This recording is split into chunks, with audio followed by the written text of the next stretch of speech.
Bank manager कैसे बने? Bank manager bank शाखा का अध्यक्ष होता है।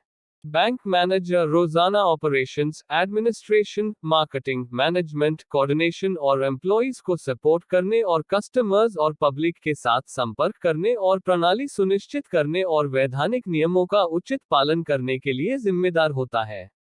ऑफिस के दिशा निर्देशों और नियमों का पालन शाखा में बैंक मैनेजर के नियंत्रण में किया जाता है। गवर्नमेंट बैंक हर साल विभिन्न कार्यों के लिए 11,000 से अधिक प्रत्याशी की भर्ती करते हैं। इसलिए गवर्नमेंट क्षेत्र में रोजगार के अवसरों में गवर्नमेंट जॉब्स हासिल करने के लिए बैंकिंग सबसे अच्छा क्षेत्र है। निम्नलिखित बैंक हैं जो नियमित रूप से कई वर्षों से भर्ती कर रहे, जैसे कि भारतीय स्टेट बैंक, भारतीय reserve bank, NABARD, SIDBI PSU bank, Allahabad bank, Andhra bank, bank of India, bank of Baroda, bank of Maharashtra, Canara bank, central bank of India, corporation bank, Dena bank, Indian bank, Indian overseas bank, oriental bank of commerce इत्यादि।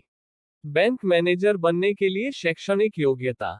Bank manager के लिए उम्मीदवार के पास कुछ शैक्षणिक योग्यता होनी चाहिए, जैसे कि बैंक मैनेजर बनने के लिए उम्मीदवार भारत का नागरिक होना चाहिए। बैंक मैनेजर बनने के लिए उम्मीदवार की उम्र 20 वर्ष से 30 वर्ष तक ही होनी चाहिए। बैंक मैनेजर बनने के लिए उम्मीदवार को कंप्यूटर की बेसिक जानकारी व टैली और अकाउंटिंग से संबंधित जानकारी होनी चाहिए। बैंक मैनेजर की पोस्ट के लिए मैनेजमेंट की सोच का होना अनिवार्य है, इसीलिए उम्मीदवार के पास एमबीए या पीजीडीबीएम की डिग्री होनी चाहिए। बैंक मैनेजर की पोस्ट के लिए उम्मीदवार को सरकारी बैंकों में आईबीपीएस का एग्जाम क्लियर करना होता है तथा इसके लिए उम्मीदवार 60% अंकों के साथ ग्रेजुएट में पास होना चाहिए। प्राइवेट बैंकों में बैंक मैनेजर बनने के लिए भी उम्मीदवारों को पीओ प्रोग्राम को ज्वाइन करना अनिवार्य होता, जिसमें कि 21 से 30 वर्ष तक के ग्रेजुएट उम्मीदवार 55% मार्क्स के साथ इस पोस्ट के योग्य बन सकते हैं। बैंक मैनेजर बनने के लिए चयन प्रक्रिया। बैंक मैनेजर के लिए सरकारी बैंकों में भर्ती आमतौर पर 3 चरण में की जाती है।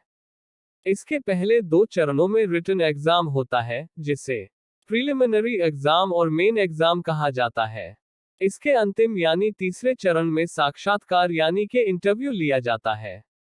प्रारंभिक परीक्षा प्रीलिमिनरी एग्जाम, मुख्य परीक्षा मेन एग्जाम, साक्षात्कार इंटरव्यू, समूह विचार विमर्श ग्रुप डिस्कशन।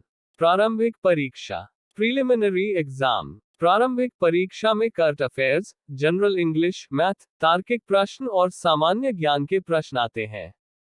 इस परीक्षा के सभी प्रश्नों को आपको हल करना होगा, तभी आप दूसरे चरण के लिए क्वालिफाई कर पाएंगे। मुख्य परीक्षा मेन एग्जाम। मुख्य परीक्षा बैंक मैनेजर बनने का दूसरा चरण होता है। ये प्रारंभिक परीक्षा से बहुत कठिन होती है। जो उम्मीदवार प्रारंभिक परीक्षा में सफल होते हैं, उन्हीं को इस परीक्षा में बुलाया जाता है। साक्षात्कार इंटरव्यू। प्रारंभिक परीक्षा और मुख्य परीक्षा को पास करने के बाद आपका बैंक के अधिकारियों द्वारा इंटरव्यू लिया जाता है। इस इंटरव्यू को क्वालिफाई करना भी अनिवार्य होता है, तभी आप तीसरे चरण के लिए आगे बढ़ पाते हैं। इसमें आपसे आपके बारे में कुछ बातें और जनरल नॉलेज से संबंधित प्रश्न पूछे जाते हैं।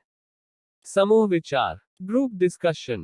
इस चरण में ग्रुप डिस्कशन किया जाता है, यानी कि आपको एक ग्रुप में बिठाया जाता है और ग्रुप में एक टॉपिक दिया जाता है और उस टॉपिक पर आपको अपने साथियों के साथ डिस्कशन करना पड़ता है।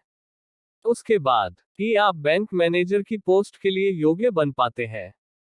बैंक मैनेजर की सैलरी। बैंक मैनेजर की सैलरी बहुत अच्छी होती है। बैंक मैनेजर को सैलरी लगभग 20,000 से 60,000 रुपये प्रतिमाह तक के बीच में मिलती है। बैंक मैनेजर को सैलरी के साथ कई तरह की अन्य सुविधाएं भी मिलती है। दोस्तों, यदि आपको हमारी यह जानकारी पसंद आए हो तो इस वीडियो को लाइक और शेयर करें और हमारी चैनल रोजगार सहाय को सब्सक्राइब अवश्य करें। धन्यवाद।